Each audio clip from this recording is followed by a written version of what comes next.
તારા આ બંને જોડિયા દીકરાઓ તને જ મુબારક. એ મારા માટે માત્ર એક બોજ છે. હું કોઈ જૂનો કચરો મારી નવી જિંદગીમાં સાથે લઈ જવા માંગતી નથી. બસ કલ્પના કરો આ શબ્દોની. બહાર ધોધમાર વરસાદ વરસી રહ્યો છે, એકદમ કાળી અંધારી રાત છે, અને ખાટલામાં ઘસઘસાટ ઊંઘતા 3 વર્ષના 2 માસૂમ જોડિયા બાળકોને મૂકીને એક સગી માં આ શબ્દો લખીને કાયમ માટે ઘર છોડીને જતી રહે છે. વિચારો, કેવી ભયંકર પીડા હશે એ પિતાની જેણે આ ચિઠ્ઠી વાંચી હશે. તો ચાલો આજના આ વિશ્લેષણમાં આપણે સીધા જ ઊંડા ઉતરીએ. આજે આપણે સુરત શહેરની એક એવી હૈયું હચમચાવી દેતી સત્ય ઘટના વિશે વાત કરવાના છીએ, જે ખરેખર કોઈ ફિલ્મી વાર્તાથી જરાય કમ નથી. આ સફરમાં આપણે દગો, અકલ્પનીય સંઘર્ષ અને અંતે કુદરત કેવી રીતે પોતાનો હિસાબ સરભર કરે છે તે જોઈશું. આ વાર્તા સાબિત કરે છે કે સમયનું ચક્ર જ્યારે ફરે છે ને ત્યારે કોઈ પણ બચી શકતું નથી. સુરત, દુનિયાનું ડાયમંડ સિટી, જ્યાં હવામાં પણ કહેવાય છે કે હીરાની રચકણો ઉડે છે. પણ આ ઝગમગતી દુનિયાની પાછળ એક બહુ મોટું અંધારું સત્ય છુપાયેલું છે.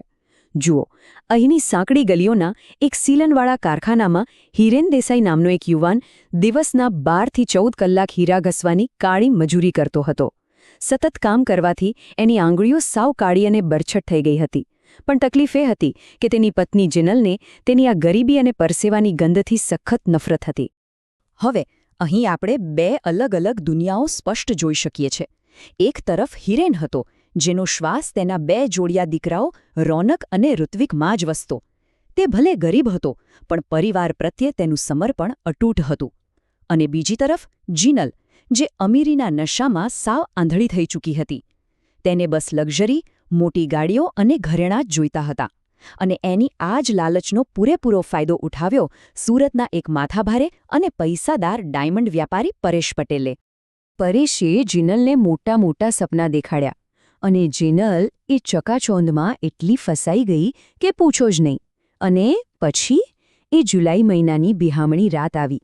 હિરેન કારખાનામાં ઓવરટાઇમ કરી રહ્યો હતો, અને જિનલે પોતાનો સામાન પેક કર્યો. એણે ઊંઘમાં બબડતા પોતાના માસીમ દીકરાઓ સામે જોયું ખરું, પણ બહાર ઊભેલી પેલી મર્સિડીઝના હોર્નનો અવાજ તેના માતૃત્વ પર ભારે પડી ગયો. તે એકદમ કઠોર બનીને પોતાના જ લોહીને તરછોડીને એ અંધારી રાતમાં હંમેશા માટે ચાલી ગઈ.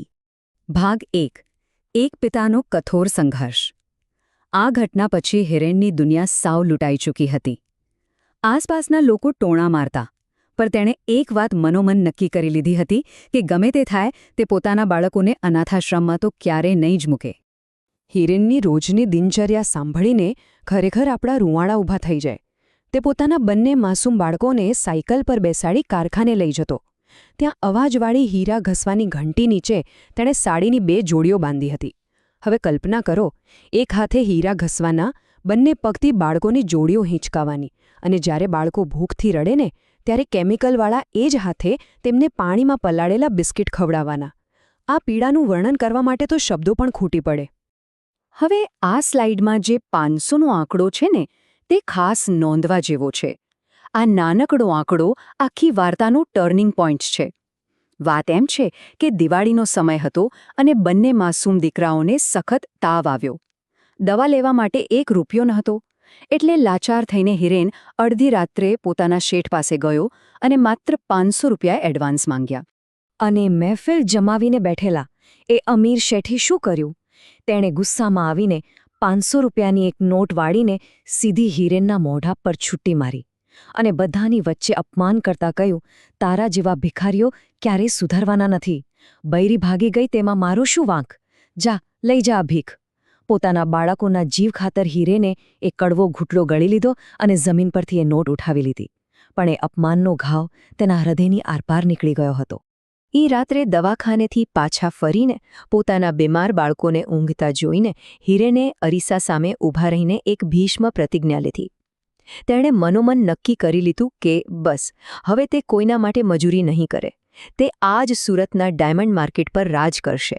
તે પોતાના દીકરાઓ માટે એક એવું સામ્રાજ્ય ઊભું કરશે જ્યાં આવા ઘમંડી શેઠિયાઓ અને તેની પૂર્વ પત્ની અપોઇન્ટમેન્ટ લેવા માટે લાઇનમાં ઊભા હશે.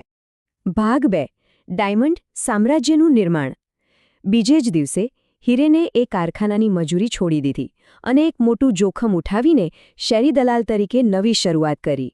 શરૂઆતમાં દિવસમાં માત્ર એક વડાપાઉં ખાઈને ફાટેલા ચંપલમાં શેરીઓમાં ભટકતો હિરેન બજારનું અત્યંત ઝીણવટભર્યું અવલોકન કરતો રહ્યો. આ 20 વર્ષની ભવ્ય સફરમાં એક બહુ મોટો વળાંક ત્યારે આવ્યો જ્યારે સુરતની એક મોટી કંપનીમાં આફ્રિકાનો એક અત્યંત જટિલ હીરો આવ્યો, જેને કાપવાની કોઈની હિંમત નહોતી ચાલતી. હિરેને પોતાનું આખું જીવન દાવ પર લગાવી દીધું અને સળંગ 20 કલાક બેસીને એ હીરાને પરફેક્ટ આકાર આપ્યો. બસ પછી તો પાછું વળીને જોયું જ નથી. તેમાંથી મળેલી કમાણીથી તેણે 5 મશીન ખરીદ્યા. જોતજોતામાં 5માંથી 50 અને 50માંથી 500 મશીનો થયા. અને સાંભળો, જે શેઠે તેના મોઢા પર પેલા 500 રૂપિયા ફેંક્યા હતા ને, એ જ શેઠનું આખું કારખાનું હિરેને કરોડોમાં ખરીદી લીધું. અને આમ ઊભું થયું R&R ડાયમંડ એક્સપોર્ટ્સ, રોનક અને ઋત્વિકના નામે એક આલિશાન અને વિશાળ સામ્રાજ્ય. ભાગ 3. પતનનો આરંભ. જ્યાં એક તરફ હિરેન આકાશ આંબી રહ્યો હતો, સફળતાના શિખરે હતો, ત્યાં બીજી બાજુ કુદરત માટે સમય આવી ગયો હતો. પરેશ અને જીનલના કર્મોનો હિસાબ ચૂકવવાનો. પેલા પરેશનો અમીરીનો નશો બહુ જલ્દી ઉતરી ગયો.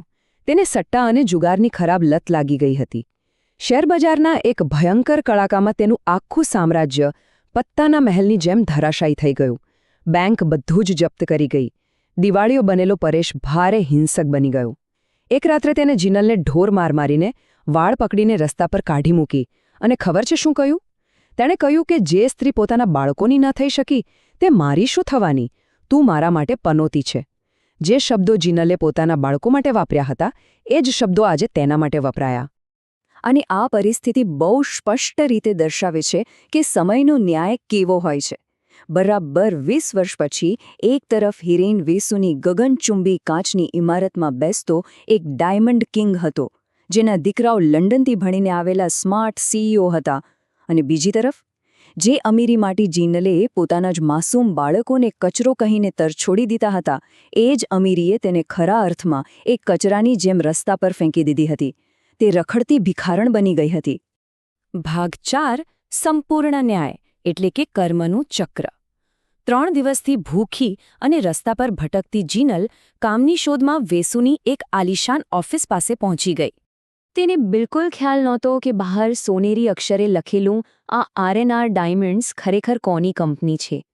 ફાટેલા કપડાં અને ધ્રુજતા પગે જીનલ સીધી કંપનીના માલિકની કેબિનમાં પહોંચી ગઈ. માલિકની ખુરશી ફરેલી હતી. તેણે માથું નીચું રાખીને હાથ જોડીને ભીખ માંગી. સાહેબ, મને કોઈ પણ કામ આપી દો. મેં 3 દિવસથી અન્નનો દાણો નથી ખાધો.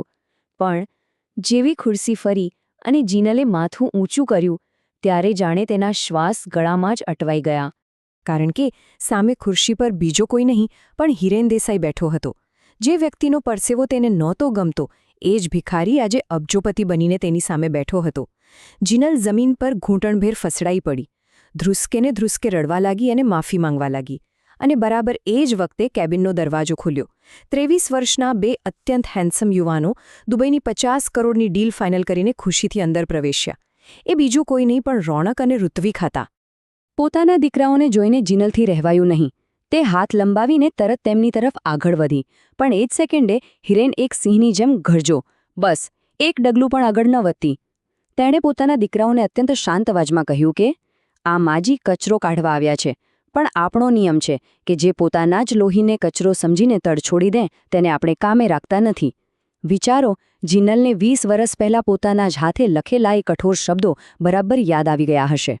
રોનક અને ઋત્વિક બધું જ સમજી ગયા હતા કે આ ભિખારણ બીજું કોઈ નહીં પણ તેમની જન્મદાત્રી છે. પણ સાચું કહું, તેમની આંખોમાં કોઈ જ પ્રેમ નહોતો, માત્ર ને માત્ર તિરસ્કાર હતો. રોનકે અત્યંત કઠોર અવાજે સ્પષ્ટ કહી દીધું, મેડમ, અમારી મા તો 20 વર્ષ પહેલાં જ મરી ચૂકી છે. અમીરીના નશામાં બાળકોને મરવા છોડનાર સ્ત્રીને માં કહેવડાવવાનો કોઈ હક નથી. અને પછી જે બન્યું તે ખરા અર્થમાં એક ભયંકર કર્મિક વળતો પ્રહાર હતો. ઋત્વિકે પોતાના વોલેટમાંથી 500 રૂપિયાની એક નોટ કાઢી. હા, એ જ 500 રૂપિયાનો આંકડો જે બરાબર 20 વર્ષ પહેલાં હિરેનની લાચારી અને અપમાનનું પ્રતીક હતો. ઋત્વિકે એ 500ની નોટ વાળીને બરાબર જીનલના પગ પાસે ફેંકી. બિલકુલ એવી જ રીતે જેવી રીતે પહેલાં ઘમંડી શેઠે હિરેનના મોઢા પર ફેંકી હતી. ઋત્વિકે કહ્યું, આ રાખો, કદાચ 2-3 દિવસ જમવા મળશે, પણ અહીં તમારા જેવા માટે કોઈ નોકરી નથી. Get out! સમયનું ચક્ર પૂરું થઈ ચૂક્યું હતું. અપમાનનો હિસાબ પૂરેપૂરો વ્યાજ સાથે ચૂકવાઈ ગયો હતો. જીનલ એ 500ની નોટ લઈને મોઢું છુપાવીને ત્યાંથી ઢસડાતા પગે કાયમ માટે ચાલી ગઈ.